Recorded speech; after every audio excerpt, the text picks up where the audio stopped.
अच्छे अच्छे नैतिक शिक्षाओं से परिपूर्ण बौद्ध कथाओं का संग्रह है जातक। तो अभी हम ये जातक क्या है इसके विषय में थोड़ा सा जानते हैं। जातक, जात बोले तो जन्म।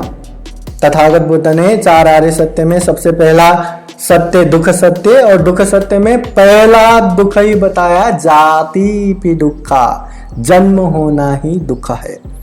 तो वैसे ही जाति जन्म, जात बोले तो जन्म और जातक बोले तो जन्मों का कथा, जन्म विषय।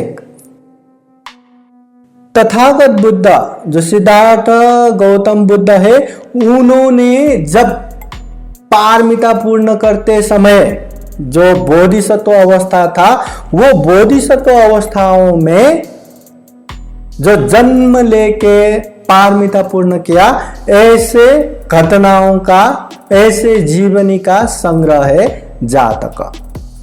जातक बोले तो ये तथागत गौतम बुद्ध के पूर्व जन्म की कथा, और वो कथाओं में भी या तो पारमिता पूर्ण करते हुए दिखाई देगा, या तो लोगों के हित उपकार, या लोगों के ऊपर करुणा अनुकंपा, या लोगों को एक नैतिक शिक्षा सिखाते हुए ही मिलेगा। देखा जाए तो तथागत बुद्ध ने अनगिनत जन्म लेके 10 पारमिता, 10 उपपारमिता, 10 परमत्थ पारमिता पूर्ण किया है, मगर फिर भी जातक करके 547 जातक कथाओं का उल्लेख है। और ये श्रीलंका परंपरा, ये ऐसे में 550 जातक कथाओं का संग्रह है। अगर ये 550 जातक कथाओं में भी जो रिपीट हुआ है, जो फिर से दोहरा आ रहा है, उसको अगर अलग करेंगे तो 533 जातक कथा है। जातक कथाओं का मूल पात्र या मूल नायक हमेशा बोधिसत्व रहता है। तो बोधिसत्व जो भविष्य में बुद्ध बनने वाले, मतलब जो बुद्ध बने, उनके पहले जन्मों का ये कहानी जातक। और ये जातक में बोधिसत्व कभी राजा बनता है, कभी मंत्री बनता है, कभी राजकुमार बनता है, कभी सेनापति, कभी साहू, महाजन, गरीब, अनेक जन्म लेते हैं। और कभी कभी तो एकदम दरिद्र, कभी कभी तो एकदम धनवान, कभी कभी तो एकदम पहलवान, और कभी क्या होके जन्म लेते हैं।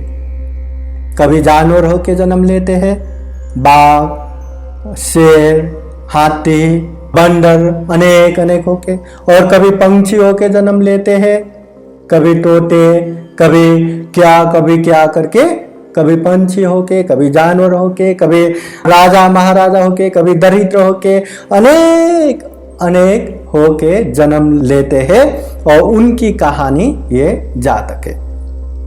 हर जातक में बोधिसत्व का जो स्वभाव और चरित्र जो रहता है, लोगों का परोपकार करना, लोगों का कल्याण करना, अच्छे शिक्षा देना, ये जातक कथा में आता है।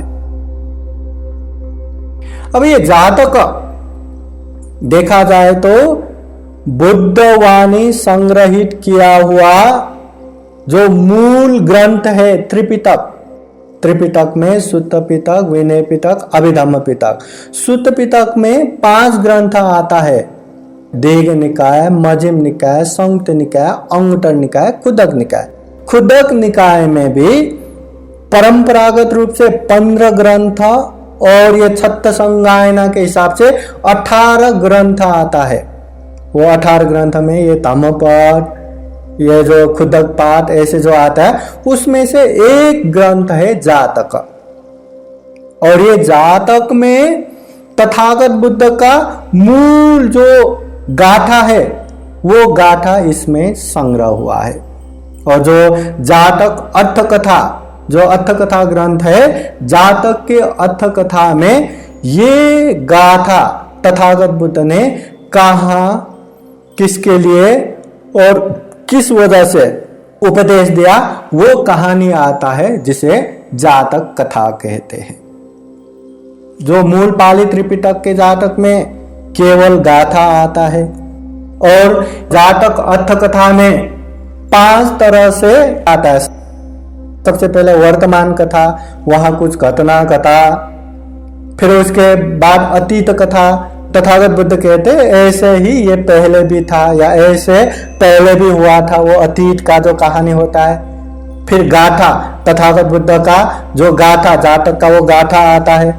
फिर व्याख्या, वो जातक जो गाथा है उसका व्याख्या करते हैं, वो क्या है। फिर उसके बाद समाधान, अभी जिस वजह से ये इतने कहानी और गाथा हो रहा है उसके लिए अभी क्या करेंगे तो समाधान हो जाएगा। इस तरह 5 तरह से अर्थ कथा में व्याख्या होते हैं। तो ये जातक में जो मूल नायक या मूल पात्र रहता है वो है बोधिसत्व। बोधिसत्व बोले तो भविष्य में जो बुद्ध होने वाले, और ये बुद्ध होने वाले बोधिसत्व में विशेषतः 4 गुण धर्म हमेशा दिखाई देता है। सारे प्राणियों को अपने ही परिवार जैसे व्यवहार करना। लोग क्या करते हैं, अपना परिवार ही परिवार, अपने परिवार अच्छा हुआ तो दूसरे मर जाए, कुछ भी हो जाए, कुछ मतलब नहीं। मगर बोधिसत्व क्या करता है, सारे प्राणी अपने परिवार जैसा संभालता है, मैत्री करुणा रखता है। ये पहला। दूसरा, बोधिसत्व हमेशा ये लोक धर्म स्वभाव को अच्छे तरह से जानते हैं। कोई माता पिता या अपने बंधु बांधव मित्र कोई भी मर गया करके ज्यादा शोक संताप करके बैठना, ऐसा कभी नहीं करते। दूसरा। तीसरा, हमेशा बहुजन हित और बहुजन सुख के लिए वो कार्यरत रहता है, तैयार रहता है, बहुत लोगों के हित और कल्याण के लिए काम करता है। और चौथा है, ऐसे पुण्य करके बैठते हैं कि हर किसी के लिए वो एक गौरवनीय या माननीय होता है। हर कोई उसको सम्मान कर सकता है, सम्मान के नजर से देख सकता है। ऐसे व्यवहार जिससे सम्मान करता है। जैसे हम बाबा साहब अंबेडकर को भी एक बोधिसत्व का दर्जा देते हैं, सम्मान करते हैं। तो बोधिसत्व बोलते ही एक सम्माननीय हो गया। ये 4 गुण धर्म हमेशा रहता है। बोधिसत्व में हमेशा अच्छे और प्रगतिशील विचार 6 प्रकार का हमेशा रहता है। एक, हमेशा लोभ से अलग रहने का। दूसरा, हमेशा विवेकशील होके बैठने का। तीसरा, हमेशा लोभ को दूर करने का प्रयास। 4, जो द्वेष है, जो गुस्सा स्वभाव है, उसको दूर करने का स्वभाव। जो मोह अज्ञानता है उसको दूर करने का स्वभाव। और छठा है, जो सांसारिक दुख है उससे दूर करने का स्वभाव। ये हमेशा बोधिसत्व में रहता है। बोधिसत्व वो जो भविष्य में बुद्ध होने वाला है, तो वो हमेशा 10 पारमिता पूर्ण करके आगे बढ़ते हैं। दान पारमिता, शील पारमिता, निष्क्रम पारमिता, वीर्य पारमिता, प्रज्ञा पारमिता, शांति पारमिता, सत्य पारमिता, अधिष्ठान पारमिता, मैत्री पारमिता, उपेक्षा पारमिता। ये 10 पारमिता, 10 उपपारमिता, 10 परमथ पारमिता हमेशा पूर्ण करते रहते हैं। ये बोधिसत्व जब से दीपंकर तथागत बुद्ध के सामने मैं भी आप जैसे बुद्ध बन पाऊं करके प्रार्थना किया, जब से उन्होंने ये पारमिता पूर्ण करने की राह पे आगे बढ़ा, वहां से जब तक बुद्ध नहीं बने, बुद्ध गया के बोधि वृक्ष से नीचे बोधि ज्ञान प्राप्त करके बुद्ध नहीं बने, तब तक का अवस्था ये बोधिसत्व है। और बोधिसत्व पारमिता पूर्ण करने के लिए अनेक अनेक जन्म लेते हैं। और पारमिता पूर्ण करते समय अंतिम उनका जन्म है राजकुमार विश्वंतर, जिस समय दान का पराकाष्ठा पूर्ण कर दिया। राजकुमार विश्वंतर ने अपने हाथ से इतना दान दिया, इतना दान दिया, राज्य के मंगल हाथी भी दान दिया, दरबार छोड़ के जंगल में जा रहे थे रथ दान दिया, ये वो सब कुछ दान दिया। होते होते ये बोधि ज्ञान प्राप्त करने के लिए अपने पत्नी भी दान दिया, अपने पुत्रों को भी दान दिया। इतना अति दान देने का जो पारमिता पूर्ण किया ये विश्वंतर जातक में। ये कल्प के हिसाब से 5 कल्प है और 5 कल्प में बुद्ध उत्पन्न होने के हिसाब से पहला कल्प सार कल्प, सार कल्प में एक बुद्ध का उत्पन्न होता है। दूसरा कल्प मंद कल्प, इसमें 2 बुद्धों का उत्पन्न होता है। तीसरा कल्प वर कल्प, इसमें 3 बुद्ध का उत्पन्न होता है। चौथा कल्प सारमंद कल्प, इसमें 4 बुद्धों का उत्पन्न होता है। 5वां कल्प भद्र कल्प, इसमें 5 बुद्धों का उत्पन्न होता है। अभी हम भद्र कल्प में है, तो भद्र कल्प बोले तो 5 बुद्धों का उत्पन्न होता है। 5 बुद्धों में क्रकुछंद बुद्ध उत्पन्न हो चुके हैं, कोनागमन बुद्ध उत्पन्न होके जा चुके हैं, काश्यप बुद्ध उत्पन्न होके जा चुके हैं। अभी ये गौतम बुद्ध का समय है, वो भी उत्पन्न होके जा चुके हैं। अभी भविष्य में आने वाले जो बौद्ध विश्वास अनुसार भविष्य में आने वाले बुद्ध है मैत्रेय बुद्ध, और ऐसे विश्वास करते हैं कि अभी वो तुषिता भुवन में है, समय के बाद वो भविष्य का बुद्ध बनेगा। तो इस तरह जातक बोले तो तथागत बुद्ध के पूर्व जन्म के घटना, उन जन्म में कैसे कैसे उन्होंने पारमिता पूर्ण किया या कैसे नैतिक शिक्षा, हर जगह पे एक नैतिक शिक्षा रहता है, नैतिक शिक्षाओं से परिपूर्ण ये जातक।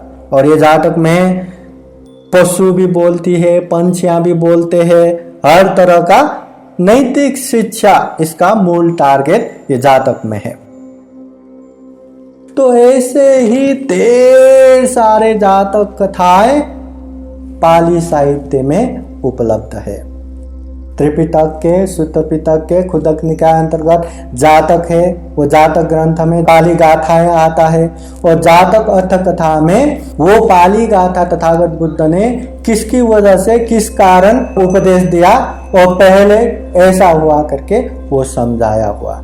तो अगर हमें अच्छे नैतिक शिक्षाओं से परिपूर्ण कहानियां सुनना है तो जातक कहानियां सुन सकते हैं। ये बच्चों को भी अच्छा लगता है, बड़ों को भी अच्छा लगता है और वृद्ध लोगों को भी अच्छा लगता है। तो ये जातक कथा हमें सुनना चाहिए, मालूम होना चाहिए। साधु साधु साधु।